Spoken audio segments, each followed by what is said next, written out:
విశాల్ కి మన తెలుగు ఆడియన్స్ కి స్పెషల్ అఫెక్షన్ ఉంది. పందెం కొడి, పొగరు, భరణి, పూజ, అభిమన్యుడు, డిటెక్టివ్, మార్క్ ఆంటోనీ, లాటి తదితర సూపర్ హిట్ సినిమాలతో తెలుగు ప్రేక్షకులను మెప్పించాడు మనోడు.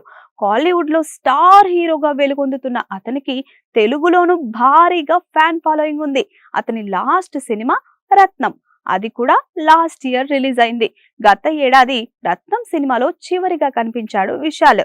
ఆ తర్వాత పెద్దగా బయట కనిపించడమే లేదు. అయితే ఇప్పుడు ఉన్నట్లుండి గుర్తుపట్టలేనంతగా మారిపోయాడు విశాల్. బాగా బక్కచిక్కిపోయి కనీసం మాట్లాడలేకపోతున్నాడు. చేతులు కూడా వణుకుతున్నాయి. ఇందుకు సంబంధించిన వీడియో ఇప్పుడు సోషల్ మీడియాలో వైరల్ అయిపోయింది. దీనిని చూసిన విశాల్ ఫ్యాన్స్ అందరూ టెన్షన్ పడుతున్నారు.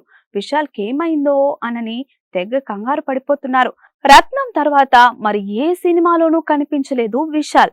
అయితే 12 ఏళ్ల క్రితం షూటింగ్ పూర్తి చేసుకున్న అతని సినిమా మదగజరాజా ఇప్పుడు థియేటర్లలో విడుదల కానుంది. అన్ని ఇష్యూస్ సాల్వ్ అయ్యి డైరెక్టర్, ప్రొడ్యూసర్, హీరో అన్ని అవాయిడ్ చేసుకొని చివరికి సినిమాని రిలీజ్ చేస్తున్నారు. సంక్రాంతి కానుకగా జనవరి 12న ప్రేక్షకుల ముందుకు రానుంది ఈ సినిమా. సినిమా ప్రమోషన్స్ లో భాగంగా తాజాగా Madagajaraja movie pre release event నిర్వహించారు. ఇక్కడే అసలు అందరూ షాక్ అయిపోయారు విశాల్ ని చూసి. అసలు ఏమైంది బ్రో అని అనుకుంటున్నారు. మొహమంతా వాచిపోయి మాట్లాడుతున్న టైంలో చేతులు వణికిపోతూ నోట్లో నుంచి అట్లీస్ట్ మాట కూడా సరిగ్గా రాలేని స్థితిలో ఉన్నాడు విశాల్. ఇలా విశాల్ పరిస్థితిని చూసి ఫ్యాన్స్ ఆందోళన చెందుతున్నారు.